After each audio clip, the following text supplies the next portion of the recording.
तो आपका स्वागत है हमारे चैनल सिद्धांत बिल्त्रे एसबी पे। कल किसी ने कमेंट किया था, शायद शशि भूषण ने कमेंट किया था कि सर हमें थोड़ा सा कन्फ्यूज़न हुआ है वातावरण और वंशानुक्रम के बीच में। तो मैंने उनके साथ अपना नंबर भी शेयर किया था कि यदि आपको कोई कन्फ्यूज़न है तो पहले तो आप दो या तीन बार वीडियो देख लो। 2 या 3 बार आप वीडियो देख लो। मैं भी किसी भी वीडियो को 2 या 3 बार देख लेता हूँ। यदि मुझे एक बार समझ में नहीं आता है तो मैं 2 या 3 बार देख लेता हूँ और उसके बाद मुझे अच्छे समझ में आ जाता है और मेरा रिवीजन भी हो जाता है।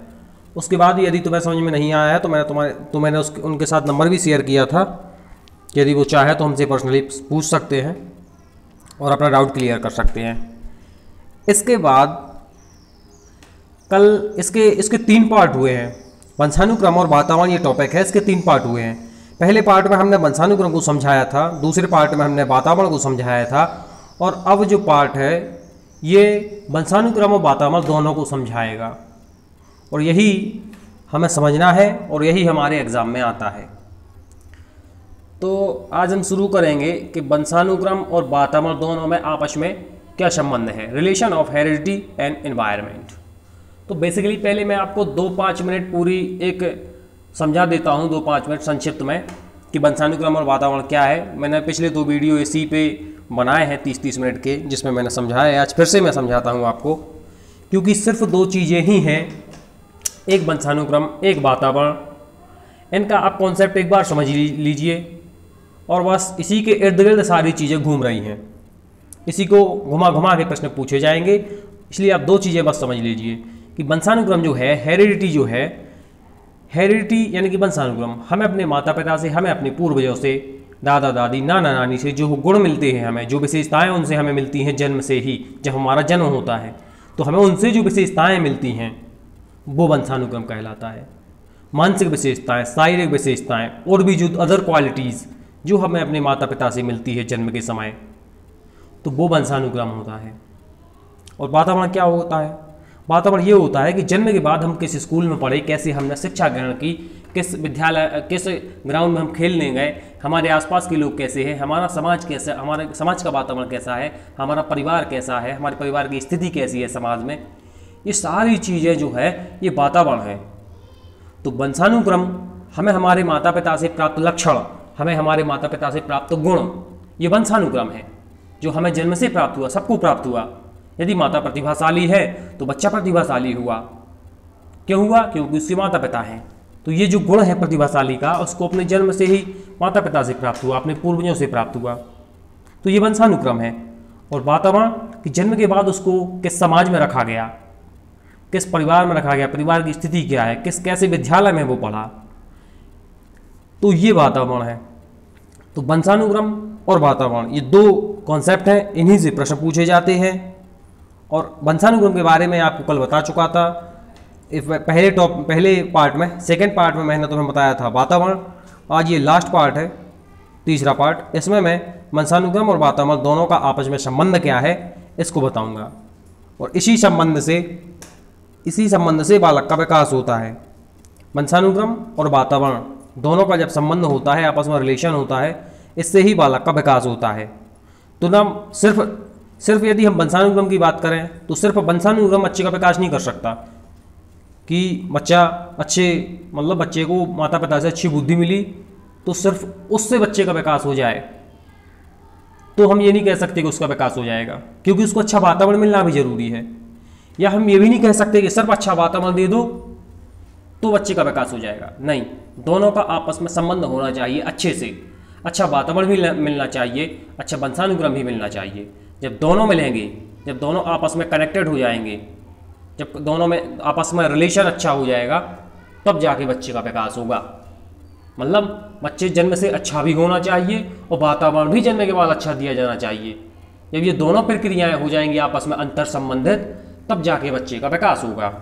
यदि आप सोचेंगे नहीं सिर्फ वंशानुक्रम, बच्चा अच्छा बुद्धि का पैदा हुआ है तो उसका विकास हो जाएगा, नहीं, उसको अच्छा वातावरण नहीं दोगे, अगर अच्छे स्कूल में नहीं पढ़ाओगे, अच्छे समाज में नहीं रहेगा, अच्छे परिवार में नहीं रहेगा, तो उसका विकास अच्छा नहीं होगा। इसलिए ज़रूरी है कि उसको अच्छा वातावरण भी मिले और अच्छे वंशानुक्रम भी उसका हो। दोनों का आपस में संबंध होगा तो बच्चे का विकास हो जाएगा। ये हम खुद से भी कनेक्टेड कर सकते हैं इस बात को, और दैनिक जीवन में हम अपने आसपास के बच्चों से, अपने दोस्तों से, अपने रिश्तेदारों से, सबको आसपास देख सकते हैं कि किसका कैसा वंशानुक्रम है, किसके माता पिता से कैसे गुण मिले हैं, उनको कैसा वातावरण दिया गया है, कौन किस स्कूल में पढ़ा, कौन किस समाज में पढ़ा, और देखना आपकी जो जितने अच्छे वातावरण में रहा होगा और जितना अच्छा उसका वंशानुक्रम रहा होगा उतना ही अच्छा उसका विकास हुआ होगा। तो मैं ऐसा करता हूँ कि आपको समझ में आया होगा। अब ये थ्योरी है, इस थ्योरेटिकल पार्ट को आज हम पढ़ेंगे, और जो पढ़ेंगे वो सिर्फ इन्हीं दो चीज़ों पर आधारित है कि एक वंशानुक्रम, दूसरा वातावरण। दोनों मैंने आपको बता दिए हैं कि क्या होते हैं। यदि आपको इसके बाद भी नहीं समझ में आए हैं तो आप दोबारा वीडियो को देख लें, यहाँ से वीडियो पीछे कर लें और फिर देख लें, और दोबारा में नहीं आए तो 3 बार देख लें, क्योंकि हमें जब तक देखना है, जब तक हमें समझ में नहीं आ जाता है, कंसेप्ट हमारा क्लियर नहीं हो जाता है। क्योंकि क्वेश्चन यहीं से बनना है, वंशानुक्रम और वातावरण, कहीं तीसरी जगह से क्वेश्चन नहीं बनेगा, क्वेश्चन यहीं से बनेगा। तो हमें अच्छे से कॉन्सेप्ट क्लियर कर लेना है कि वंशानुक्रम क्या है और वातावरण क्या है। चलिए अब हम पढ़ते हैं कि वंशानुक्रम और वातावरण एक दूसरे से अलग अलग नहीं है। मैं पहले भी बता चुका हूं कि वंशानुक्रम और वातावरण एक दूसरे से अलग अलग नहीं है, एक दूसरे से जुदा नहीं है। ये दोनों एक दूसरे के पूरक हैं। पूरक मतलब एक दूसरे की पूर्ति करने वाले, पूरक मतलब एक दूसरे की आवश्यकता की पूर्ति करने वाले। जैसे हमारे पड़ोसी और हम होते हैं कि हमारे पड़ोसी को यदि किसी चीज़ की ज़रूरत है तो हम उसके पूरक हैं, क्योंकि हम उसकी पूर्ति कर देते हैं, और जब हमें किसी चीज़ की ज़रूरत है तो हमारा पड़ोसी पूर्ति कर देता है, तो हम दोनों एक दूसरे के पूरक हुए।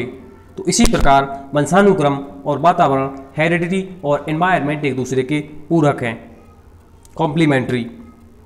जैसे बीज और खेत में इनका संबंध है। जैसे एक के बिना दूसरे की सार्थकता सिद्ध नहीं होती। स्वस्थ बीज तभी स्वस्थ पौधे का रूप ले सकता है, यह स्वस्थ पौधे का रूप धारण कर सकता है जब वातावरण स्वस्थ हो। अब बीज तो अच्छा है लेकिन खेत अच्छा नहीं है, खेत अच्छा नहीं है, बंजर भूमि है, मिट्टी अच्छी नहीं है, पानी अच्छा नहीं दिया गया, जलवायु अच्छी नहीं दी गई, तो आप अच्छे फसल की या अच्छे पौधे की आशा नहीं कर सकते। तो बीज यदि अच्छा है, मतलब वंशानुक्रम अच्छा है, और वातावरण भी उसको अच्छा देना पड़ेगा, तब जाके विकास होगा, वरना विकास नहीं हो सकता। तो बीज यदि कितना भी अच्छा हो, कितना भी महंगा बीज हो, यदि खेत अच्छा नहीं होगा, जलवायु परिस्थितियाँ अच्छी नहीं होंगी, पानी अच्छे से नहीं दोगे, मतलब कुल मिला के वातावरण अच्छा नहीं दोगे, तो वो बीज पौधा नहीं बन पाएगा, अच्छा पौधा नहीं बन पाएगा, अच्छे से विकास नहीं हो पाएगा। और इस संबंध में वुडवर्थ परिभाषा भी देते हैं कि व्यक्ति वंशानुक्रम और वातावरण का योग नहीं है, अपितु गुणनफल है। इसका अर्थ क्या है कि व्यक्ति जो है वो वंशानुक्रम और वातावरण, हेरिडिटी और एनवायरनमेंट का, देखिए ये आपस में संबंध होता है, हेरिडिटी एनवायरनमेंट का आपस में संबंध होता है। तो वंशानुक्रम और वातावरण का योग नहीं है, गुणनफल है। इसका अर्थ क्या हुआ मैं आपको बताता हूं कि वुडवर्थ ने कहा है कि वंशानुक्रम और वातावरण, व्यक्ति वंशानुक्रम और वातावरण का योग नहीं है, क्या है, गुणनफल है, गुणा है योग। देखिए जैसे 5 + 5 = 10 और 5 × 5 = 25। 5 + 5 = 10, 5 × 5 = 25। तो इसमें से किसकी वैल्यू ज़्यादा है, 10 की ज़्यादा है या 25 की ज़्यादा है? 25 की ज़्यादा है। 5 + 5 10, 5 × 5 25, तो 25 की वैल्यू ज़्यादा है। संख्या एक जैसी है लेकिन वैल्यू ज़्यादा है क्योंकि गुणा किया है हमने। तो इसी प्रकार वुडवर्थ का कहना है कि जब वंशानुक्रम और वातावरण आपस में मिलेंगे, तो बच्चे का विकास बहुत तेज गति से होगा। जैसे गुणा बहुत तेज गति से हो रहा था और 5-5 मिलके 25 बना रहा था, 5-5 मिलके 10 नहीं बना रहा था, गुणा हुआ 5-5 मिलके 25 बना रहा था, बहुत तेजी से ऊपर संख्या जा रही थी। इसी प्रकार जब वंशानुक्रम बच्चे को अच्छा मिलेगा और अच्छा वातावरण दिया जाएगा तो उसका विकास बहुत तेजी से होगा। वो इस आधार को उन्होंने समझाया है कि वंशानुक्रम और वातावरण का आपस में योग नहीं होता बल्कि गुणनफल होता है। मैं ऐसा करता हूँ कि आप समझ गए होंगे, और यदि ना समझ में आए तो आप कमेंट में बता दिया करें, मैं और इम्प्रूवमेंट करने की कोशिश करूँगा और सुधार करने की कोशिश करूँगा चीज़ों में। इसके बाद अगला है कि वंशानुक्रम और वातावरण का बालकों की शिक्षा में क्या महत्व है। हम ये क्यों पढ़ रहे हैं टॉपिक? हम इसलिए पढ़ रहे हैं कि बच्चों की शिक्षा में इसका इम्पोर्टेंस है, importance of heredity and environment for children of for education of children. Children की एजुकेशन में इसका क्या महत्व है, हम क्यों इस टॉपिक को पढ़ रहे हैं, क्यों हमारे ये टॉपिक में, हमारे सिलेबस में है ये टॉपिक? क्योंकि ये कहीं ना कहीं बच्चों के लिए इसका महत्व है। क्या महत्व है? केवल अच्छा वातावरण या अच्छा वंशानुक्रम ही बालक के विकास में अपनी भूमिका नहीं निभा सकता। मतलब केवल वातावरण आप अच्छा दे दोगे तो बच्चे का विकास नहीं होगा, या फिर केवल वंशानुक्रम अच्छा दे दोगे तो बच्चे का विकास नहीं होगा। आपको दोनों चीज़ें देनी पड़ेंगी, वंशानुक्रम भी अच्छा देना पड़ेगा, वातावरण भी अच्छा देना पड़ेगा, हेरिडिटी एंड एनवायरनमेंट दोनों अच्छा देना पड़ेगा, तब जाके बच्चे का विकास होगा, ना कि किसी एक को देने से बच्चे का विकास होगा। मतलब जैसे एक बच्चा है, जन्म से कम बुद्धि का पैदा हुआ है, ये उसका वंशक्रम है। एक बच्चा है कम बुद्धि का पैदा हुआ है, ये उसका वंशक्रम है। अब उसको यदि अच्छा वातावरण नहीं दोगे तो उसका विकास नहीं होगा। यदि एक बच्चा है जन्म से पैदा हुआ है, तेज बुद्धि का पैदा हुआ है, अपने माता पिता उसके तेज बुद्धि के थे तो वो तेज बुद्धि का पैदा हुआ, लेकिन आपने वातावरण घटिया किस्म का दे दिया, समाज घटिया किस्म का मिला उसको, परिवार की स्थिति खराब मिली, लोग उसके परिवार में लड़ते झगड़ते थे, तो वो बच्चे का विकास रुक गया या कम विकास हुआ। भले वो तेज बुद्धि का पैदा हुआ था, लेकिन वो अपने जीवन में कुछ नहीं कर पाया, फालतू की चीज़ें और सीख गया। क्यों? क्योंकि आपका वंशानुक्रम, उस बच्चे का वंशानुक्रम तो अच्छा था, उसको तेज बुद्धि मिली थी, लेकिन उसको वातावरण, उसको पर्यावरण, उसको एनवायरनमेंट अच्छा नहीं दिया गया और वो लड़का बिगड़ गया और उसका विकास अवरुद्ध हो गया। तो सारी चीज़ें वंशानुक्रम और वातावरण से ही संबंधित हैं। ओनली दो कॉन्सेप्ट हैं, आप चाहे कान यहाँ से पकड़िए, यहाँ से पकड़िए, बात एक ही है। दोनों कॉन्सेप्ट के इर्द गिर्द सारी चीज़ें घूम रही हैं। तो स्वस्थ वातावरण और ये उत्तम बालक, यहाँ जो लिखा है वो गलत है, किसी ने PDF बनाते समय गलत किया है। उत्तम बालक नहीं है, इसको गलत कीजिए, इसको गलत कर दीजिए। स्वस्थ वातावरण और उत्तम वंशानुक्रम बालक के श्रेष्ठ शैक्षिक विकास के लिए आवश्यक है। यदि उसका एजुकेशनल डेवलपमेंट अच्छा करना है, अच्छी शिक्षा, चाहे आपकी अच्छी शिक्षा मिले, इसको अच्छा आदमी बने, अच्छा विकास हो, तो अच्छा वातावरण दीजिए और अच्छा वंशानुक्रम होना चाहिए। शिक्षकों के लिए क्या महत्व है? मैं आशा करता हूँ कि आप सभी जो मेरी वीडियो देख रहे हैं रोज़ या अच्छी तैयारी करते हैं घर में भी, और जहाँ से जैसे बनता है पढ़ाई करते हैं, वीडियो देखते हैं, लेक्चर देखते हैं, कोर्स खरीदते हैं, तो आप खूब मेहनत कीजिए और आपका शिक्षक बनने का जो सपना है, आपने D.Ed, B.Ed, BSTC जो भी की है, आप उसको पूरा, आपका सपना पूरा हो। मैं चाहता हूँ कि आप शिक्षक बने और एक अच्छे शिक्षक बने, जो पुराने टीचर्स हैं उनके जैसे ना बने, एक अच्छे टीचर्स बने और बच्चों का भविष्य संवारें। तो शिक्षकों के लिए, एक शिक्षक हैं आप एक शिक्षक के दृष्टिकोण से सोचें। अब मैं आपको जो थ्योरी पढ़ाने वाला हूँ, एक शिक्षक के दृष्टिकोण, एक टीचर के दृष्टिकोण के रूप में आपको सोचें कि शिक्षकों के लिए वंशानुक्रम और वातावरण का क्या महत्व है। Importance of heredity and environment for teacher. तो वंशानुक्रम का क्या महत्व है? वंशानुक्रम का ये महत्व है कि बच्चा, वंशानुक्रम के कारण बालकों में शारीरिक विभिन्नता होती है और शिक्षक इस शारीरिक विभिन्नता, मानसिक विभिन्नता, भावात्मक विभिन्नता, तमाम प्रकार की विभिन्नताएं होती हैं और इस ज्ञान से संपन्न होकर उसके शारीरिक विकास में योगदान दे सकता है।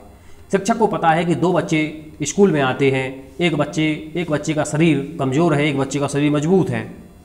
तो कमज़ोर शरीर वाले बच्चे को, बालक को पता है कि इसका कमज़ोर शरीर है, हो सकता है इसके माता पिता का कमज़ोर शरीर हो, इसकी हाइट कम है, हो सकता है इसके माता पिता की कमज़ोर हाइट हो। तो शिक्षक उस हिसाब से उस बच्चे को बता सकता है कि तुम ग्राउंड में जाके अपनी हाइट बढ़ा सकते हो, या उसको और अच्छा वातावरण देने की ज़रूरत है कि तुम ये अच्छा खाना खाया करो, अच्छा ये किया करो, प्रोटीन्स लिया करो, दुनिया भर का उसको बताएगा। क्यों बताएगा? क्योंकि उसको पता है, उसको वंशानुक्रम के बारे में पता है शिक्षक को कि ये छोटा है, नाटा है, इसलिए नाटा है क्योंकि इसकी वृद्धि रुक गई है, और उसको हो सकता है इसके माता पिता भी नाटे हो, छोटे हो हाइट में, तो वो उस हिसाब से उसको ट्रीट कर सकता है। तो हमें उस हिसाब से बच्चे को ट्रीट करना है, जिस हिसाब से उसका वंशानुक्रम है, जिस हिसाब से उसको जन्मजात लक्षण मिले हैं, उस हिसाब से हमें उसको ट्रीट करना है। वंशानुक्रम के कारण बालकों की जन्मजात क्षमताओं में अंतर होता है। शिक्षक इस बात को ध्यान में रखकर कम प्रगति करने वाले बालकों को अधिक प्रगति करने में योग दे सकता है। इसका अर्थ क्या है?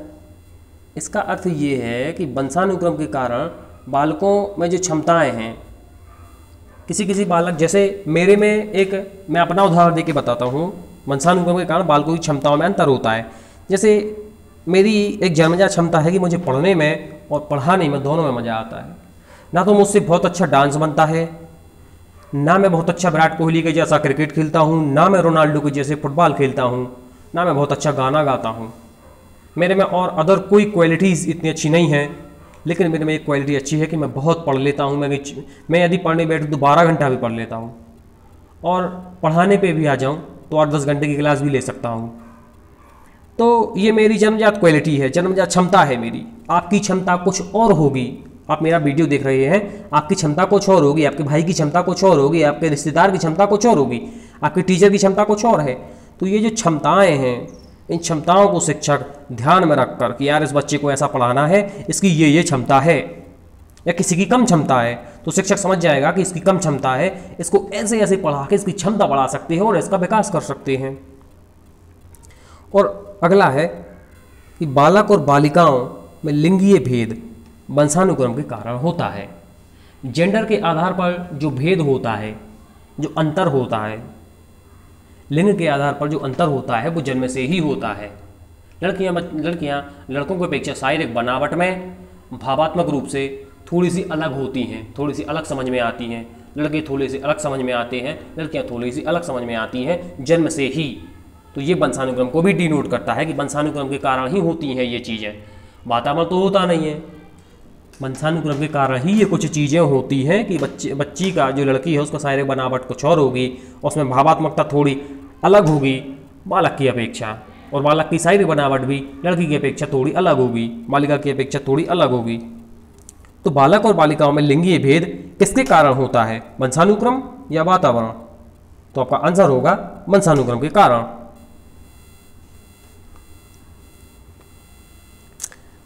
ये और अच्छा है, इसको मैं और अच्छे उदाहरण से आपको समझाऊंगा कि ये क्या है। वांछनीय और अवांछनीय, वांछनीय और अवांछनीय, इसको आप सही गलत भी लिख लें, सही और गलत, इसको ये भी लिख लें सही और गलत। तो सही और गलत दोनों प्रकार के होते हैं परिवर्तन, वांछनीय और अवांछनीय दोनों प्रकार के परिवर्तन होते हैं। शिक्षक इन प्रवृत्तियों का अध्ययन करके वांछनीय प्रवृत्तियों का विकास और अवांछनीय प्रवृत्तियों का दमन या मार्गान्तीकरण कर सकता है। इसका मतलब ये हुआ कि बालक में जो है, एक मिनट, मैं शायद कोई स्लाइड मिस कर रहा हूँ।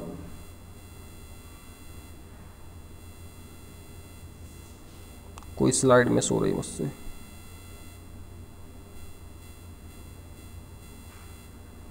हाँ, नहीं, मैं याद आ गया मुझे।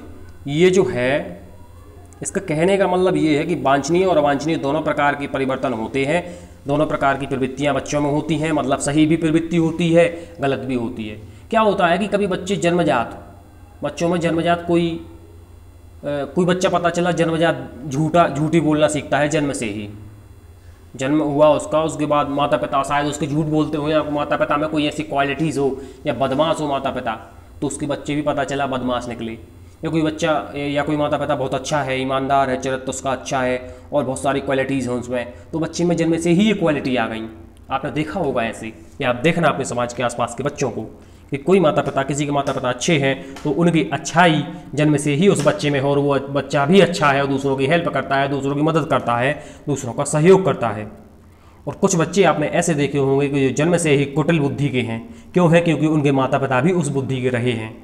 तो ये जो वांछनीय और अवांछनीय दोनों प्रकार की क्षमताएं, योग्यताएं होती हैं, प्रवृत्तियां होती हैं, इन प्रवृत्तियों का अध्ययन करके विकास और अवांछनीय प्रवृत्तियों का अध्ययन करके वांछनीय है जो सही प्रवृत्तियां हैं उनका तो विकास करेगा शिक्षक। कि हाँ, यदि तुम हेल्प करना चाहते हो, किसी का सहयोग करना चाहते हो, किसी की मदद करना चाहते हो, तो उसमें शिक्षक तुम्हारा, उसमें मदद करने में से और अच्छे गुण सीखने में शिक्षक तुम्हारी मदद करेगा। और अवांछनीय जो प्रवृत्तियां हैं, जो तुमने गलत चीज़ें सीख ली हैं जन्म से ही, उसका शिक्षक दमन करेगा। मतलब किसी चीज़ को दबा देना, किसी चीज़ को दबाना दमन करना होता है। और मार्गान्तीकरण करना मतलब मार्ग बदल देना, रास्ता बदल देना, मार्ग बदल देना। लिख लो आप अपने रजिस्टर में यदि आपको ना पता हो इनका अर्थ। दमन करने का अर्थ होता है किसी चीज़ को जबरदस्ती दबा देना। मार्गान्तिकरण का अर्थ होता है मार्ग परिवर्तन करना। ये अलग से टॉपिक होता है, दमन करना, मार्गान्तिकरण, प्रक्षेपण, और ये बहुत सारे होते हैं, आश्वीकरण, और दुनिया 10-15 भी 15 होते हैं। ये डिफेंस मैकेनिज्म होते हैं, बेसिकली ये डिफेंस मैकेनिज्म है, रक्षात्मक युक्तियाँ। हम दवाओं से निपटने के लिए जिस युक्ति का प्रयोग करते हैं उसको रक्षात्मक युक्ति कहते हैं। तो ये अलग से टॉपिक है, ये रीट के एग्जाम में आता है। ये शायद मैंने सीटेट में इसको नहीं देखा, न यूपी टेट में। ये जो है टॉपिक ये रीट के एग्जाम में आता है। तो बच्चे ने जो सही और गलत दोनों प्रकार की चीज़ें जन्म से सीखी है। जो सही सीखे हैं शिक्षक उनको और सही बनाता है, और जो गलत चीज़ें हैं शिक्षक उनका दमन कर देता है, उनका मार्ग परिवर्तित कर देता है। इसका अर्थ सिर्फ इतना है। वुडवर्थ की परिभाषा है। अब हम वुडवर्थ की परिभाषा को पढ़ेंगे कि वुडवर्थ क्या कहना चाहते हैं। तो वुडवर्थ कहते हैं कि देहाती बालकों की अपेक्षा शहरी बालकों के मानसिक स्तर की श्रेष्ठता आंशिक रूप से, आंशिक मतलब थोड़े से ही रूप से, वंशानुक्रम के कारण होती है। शिक्षक इस ज्ञान से मुक्त होकर अपने शिक्षक को मानसिक स्तरों के अनुरूप बना सकता है। शिक्षक वुडवर्थ ने बताया कि जो बच्चे गांव में रहते हैं, देहाती बालक होते हैं, और जो शहर में रहते हैं, शहरी बालक होते हैं, उनका वंशानुक्रम थोड़ा सा अच्छा होता है गांव के बालकों की अपेक्षा। तो यदि शिक्षक है उसका यदि गांव में वो पढ़ाता है तो उसको ये चीज़ पता होगी कि बच्चे थोड़ा सो है शहर की बच्चों की अपेक्षा थोड़े से पीछे हैं, क्योंकि इनको घर से उतनी अच्छा वंशानुक्रम नहीं मिला है, अच्छा वातावरण नहीं मिला है। तो शिक्षक उन बच्चों को अच्छा वातावरण दे सकता है ताकि वो शहर के बच्चों से भी आगे निकलें।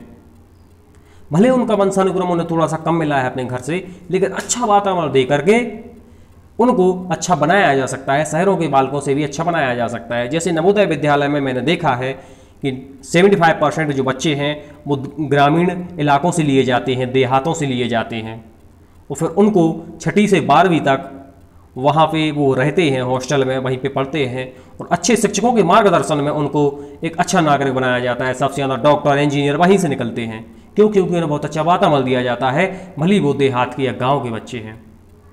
तो आप यदि अच्छा वातावरण दे देंगे, बहुत अच्छा वातावरण दे देंगे, तो उसका विकास हो जाएगा। भले वो थोड़ा सा जन्म से कम भी हो, वंशानुक्रम उसका थोड़ा सा भी कम हो, लेकिन अच्छा वातावरण दे देंगे तो उसका विकास हो जाएगा।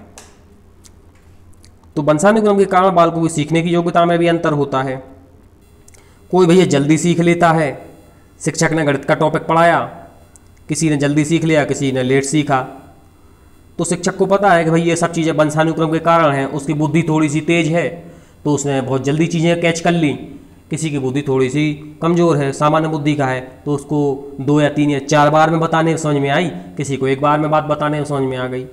तो वंशानुक्रम के कारण बालकों की सीखने की योग्यता में अंतर होता है। शिक्षक को ये चीज़ें पता है और सीखने वाले बालकों के प्रति तो शिक्षक इस ज्ञान से अवगत होकर देर से सीखने वाले बालक देर से सीख रहे हैं, 3 बार बता दिया, 4 बार बता दिया, 5 बार बता दिया, लेकिन बालक नहीं सीख पा रहे, उनको 2 बार और बताना है।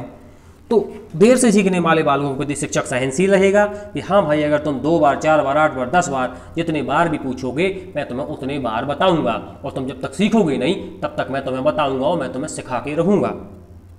तो उनके प्रति सहनशील और जल्दी सीखने वाले को अधिक कार्य दे सकता है। और कोई एक ही बार में सीख गया तो शिक्षक उसको कह देगा कि हाँ अब तुम दूसरा टॉपिक करो। ये अब वातावरण का क्या महत्व है, तो देखो वंशानुक्रम का तो हमने महत्व देख लिया। वैसे तो दोनों का महत्व है, एक किसी का महत्व नहीं है, ना सिर्फ वंशानुक्रम ना सिर्फ वातावरण, दोनों का महत्व है, दोनों का आपस में संबंध है। वंशानुक्रम भी अच्छा होगा, वातावरण भी अच्छा होगा तो विकास भी अच्छा होगा। यदि सिर्फ वंशानुक्रम दे दोगे, वातावरण अच्छा नहीं दोगे तो विकास नहीं होगा, या फिर अच्छा वातावरण दे दोगे लेकिन वंशानुक्रम अच्छा नहीं है, मंदबुद्धि पैदा हुआ है, तो भी कुछ नहीं कर पाओगे, उसका विकास फिर नहीं कर पाओगे। तो उसको अच्छा वातावरण भी दे दो और अच्छा वंशानुक्रम भी उसका है, दोनों का आपस में अच्छा संबंध है, तो उसका विकास हो जाएगा, वो आसमान छू जाएगा। अब हम पढ़ेंगे वातावरण के महत्व को कि वातावरण का महत्व क्या है। Importance of environment.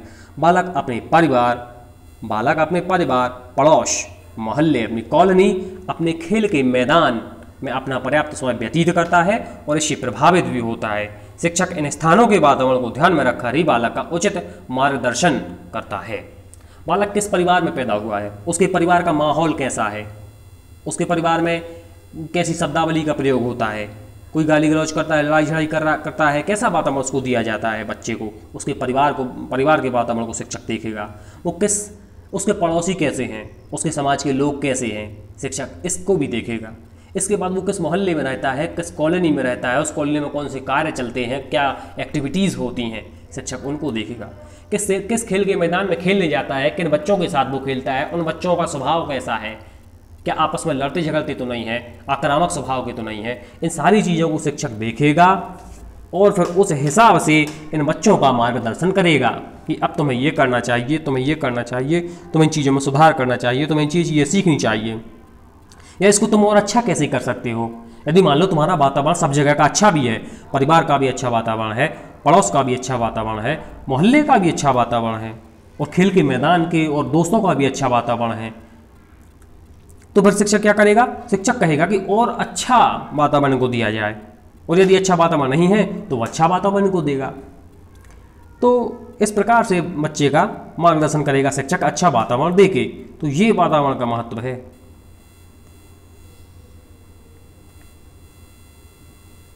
यदि आपने हमारे चैनल को सब्सक्राइब ना किया हो तो प्लीज़ हमारे चैनल को सब्सक्राइब कर दें, लाइक कर दें और किसी एक दोस्त को शेयर कर दें। अगला है कि जो शिक्षा का उत्तम वातावरण है वो बालकों की बुद्धि और बालकों के ज्ञान में भी वृद्धि करता है। यदि आपको अच्छा वातावरण मिलेगा तो आपकी बुद्धि भी बढ़ेगी और आपका ज्ञान तो बढ़ेगा ही। तो शिक्षा का उत्तम वातावरण बालकों की बुद्धि और ज्ञान की वृद्धि में प्रशंसनीय योग देता है। इस बात की जानकारी रखने वाला शिक्षक छात्रों के लिए अच्छा शैक्षिक वातावरण प्रदान करेगा। यूनेस्को के विशेषज्ञों का कथन है कि वातावरण बालकों की भावनाओं पर व्यापक प्रभाव डालता है और उनके चरित्र का निर्माण भी करता है। जैसे हमारे घर में हमें वातावरण अच्छा दिया गया कि भाई हमें महिलाओं के प्रति सम्मान की भावना रखनी चाहिए, हमें महिलाओं का सम्मान करना चाहिए, तो फिर ये जो भावना है महिलाओं के प्रति, इस पर व्यापक प्रभाव पड़ेगा। एक दूसरा परिवार है, उसमें बताया जाता है कि महिलाओं का सम्मान नहीं करना चाहिए, महिलाएं तो हमसे पिछड़ी हुई हैं।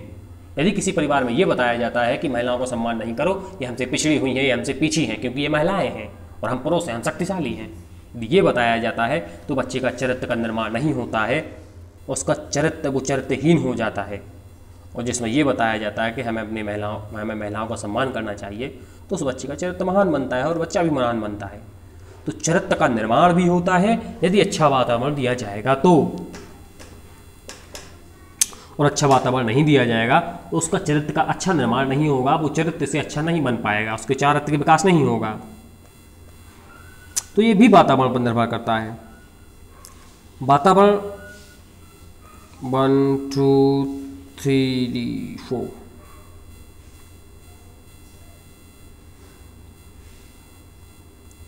अगला है कि वातावरण बालक की विकास की दिशा नहीं, ये गलत है, किसी ने गलत लिखा है इसको, दिशा नहीं है ये शब्द दिशा नहीं है, क्योंकि मैंने इस शब्द को पढ़ा था तो ये दशा था, दशा था, ये दिशा नहीं था। This is not direction, this is situation. कि दशा क्या है आपकी, दशा मतलब स्थिति, और स्थिति सिचुएशन कंडीशन क्या है, दिशा नहीं, ये डायरेक्शन नहीं है, east west north south, this is not, ये दशा है, इसको सुधार लें आप। तो वातावरण बालक के विकास की दशा निश्चित करता है कि आपका विकास जो है उसकी स्थिति क्या है, कितनी अच्छी स्थिति हो सकती है आपकी विकास की या कितनी घटिया स्थिति हो सकती है आपके विकास की, ये वातावरण निर्धारित कर सकता है कि आपके विकास की दशा क्या है, स्थिति क्या है। दशा को स्थिति लिख लें अपने रजिस्टर में या नोट्स में। वातावरण ही निश्चित करता है कि बालक बड़ा होकर अच्छा बनेगा, बुरा बनेगा, अच्छा बनेगा, बुरा बनेगा, चरित्रवान बनेगा, संयमी बनेगा, व्याभिचारी मतलब गंदे विचारों वाला बनेगा, व्यापारी बनेगा, साहित्यकार बनेगा, देश प्रेमी बनेगा, देशद्रोही बनेगा।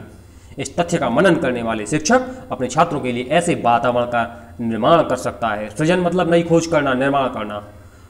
तो इस तथ्य का मनन करने वाले शिक्षक अपने छात्रों के लिए ऐसे वातावरण का सृजन कर सकता है जिससे उनका विकास उचित हो।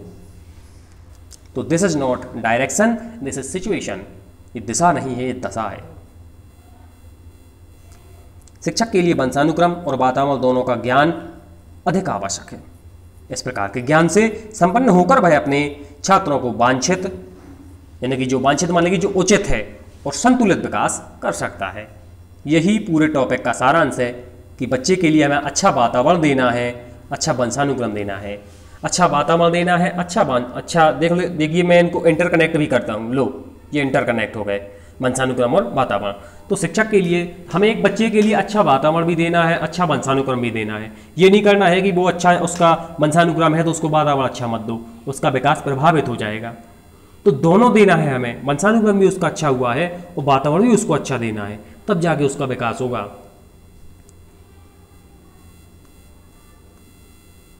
कुछ मेन पॉइंट हैं जिनको मैं आपको लिखाना चाहूँगा, आप अपने रजिस्टर में नोट कर लें यदि आपको पता ना हो।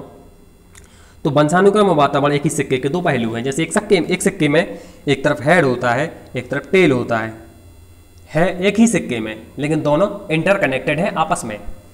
तो वंशानुक्रम, हेरिडिटी और एनवायरनमेंट एक ही सिक्के के दो पक्ष हैं, एक हेड है एक टेल है। दोनों का होना जरूरी भी है और दोनों के होने से ही बालक का विकास होगा। दूसरा है मानव विकास के लिए इनको अलग अलग नहीं किया जा सकता कि भाई तुम वातावरण को अलग कर दो और वंशानुक्रम को अलग कर दो, ऐसा नहीं है। दोनों को अलग कर दोगे तो फिर बच्चे का विकास नहीं होगा। दोनों को आपस में अंतर संबंधित करना जरूरी है, इंटरकनेक्टेड, तब जाके बच्चे का विकास होगा। इसके बाद अगला पॉइंट है कि गर्भधारण होते ही वंशानुक्रम से संबंधित विशेषताएं बालक में आ जाती हैं। माता ने गर्भधारण किया, जैसे अभिमन्यु की माँ ने गर्भधारण किया था, तो जो वंशानुक्रम से संबंधित विशेषताएं होती हैं, जो गुण होते हैं, जो क्वालिटीज़ होती हैं, वो बच्चे में आना शुरू हो जाती हैं गर्भ के समय से ही। तो जो जन्मजात विशेषताएं होती हैं, जो क्षमताएं होती हैं, जो योग्यताएं होती हैं माता पिता में, वो गर्भावस्था से ही बच्चे में आना शुरू हो जाती हैं। तो गर्भधारण होते ही वंशानुक्रम से संबंधित विशेषताएं बालक में आ जाती हैं। अगला पॉइंट है जीन के द्वारा अनुमानसिक गुणों का संचरण होता है।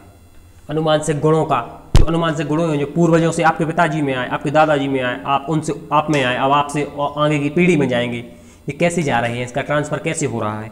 जीन के माध्यम से हो रहा है। जीन ये बायोलॉजिकल कॉन्सेप्ट है। जीन जो है ये बायोलॉजिकल कॉन्सेप्ट है, this is not psychological concept, ये बायोलॉजिकल कॉन्सेप्ट है जीन। और इसी के द्वारा आप में जो अनुमानसिक गुण हैं, बायोलॉजिकल विशेषताएं हैं, इनसे इनका ट्रांसफॉर्मेशन आपकी पीढ़ी में हुआ है और आगे भी होगा इसी जीन के द्वारा। ये डीएनए आरएनए जो होता है उसी से संबंधित, उसी डीएनए में ये जीन होता है। हमारा डीएनए हमारा माता पिता हमारे दादा दादी से मैच करेगा, क्योंकि ये चीज़ें हमारे अंदर पहले से हैं और आगे भी रहेंगी। तो ये बायोलॉजिकल कॉन्सेप्ट है, आप इसको बस इतना सा याद रखें कि जो जीन है उसके द्वारा अनुमानसिक गुणों का संचरण होता है।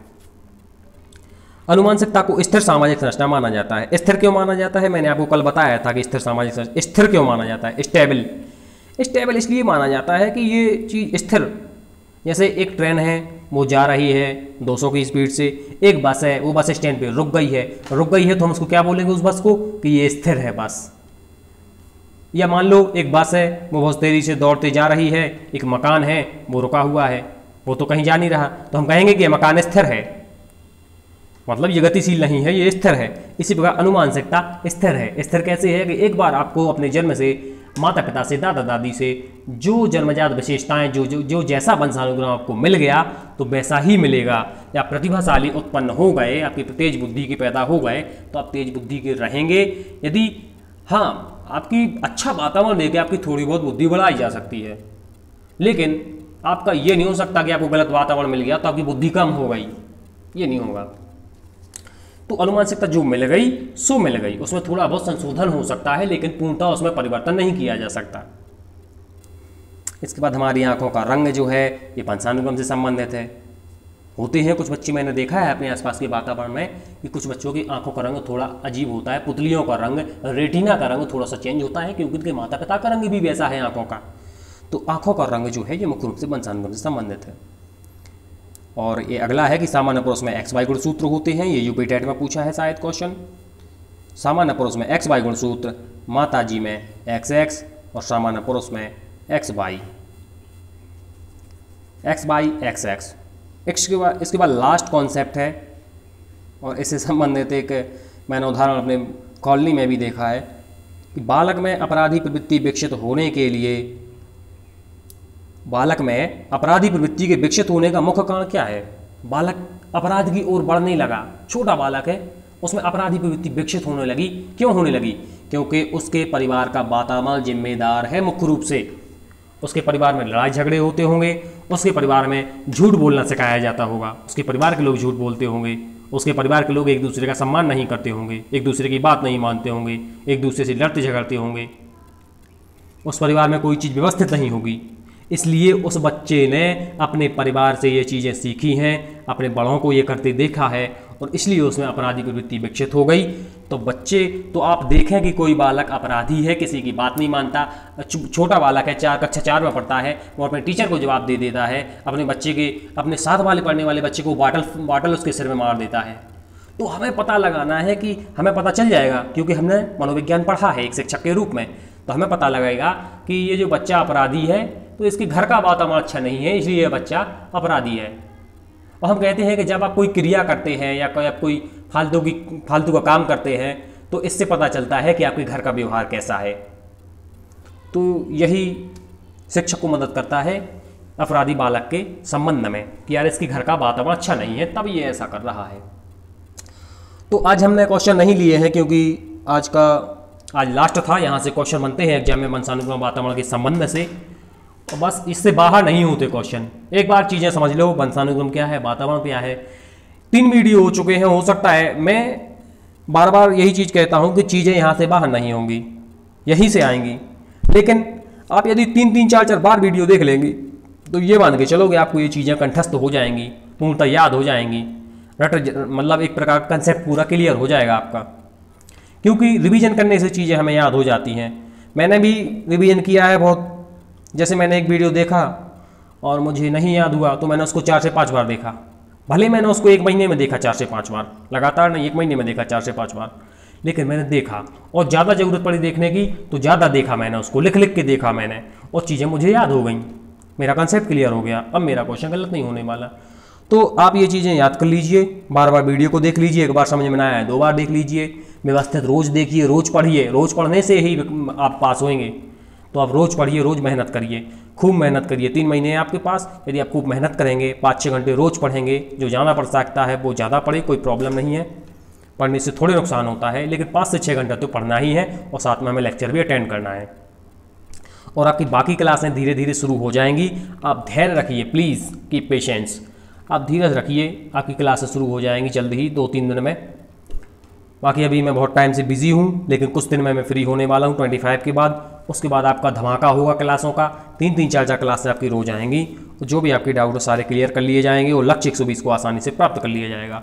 और जो भी आपको डाउट है वो कमेंट करें आप कि सर ये मुझे डाउट है। मैं सबकी कमेंट पढ़ता हूँ बड़े आराम से और सबका उत्तर भी देता है, लोग अच्छे अच्छे कमेंट करते हैं, थैंक यू। लोग अपने डाउट भी क्लियर करने के लिए कमेंट करते हैं। तो यदि आपने हमारे चैनल को सब्सक्राइब ना किया हो तो प्लीज़ प्लीज़ प्लीज़ चैनल को सब्सक्राइब कर दें और किसी एक ही फ्रेंड को सही उसको आप शेयर कर दें।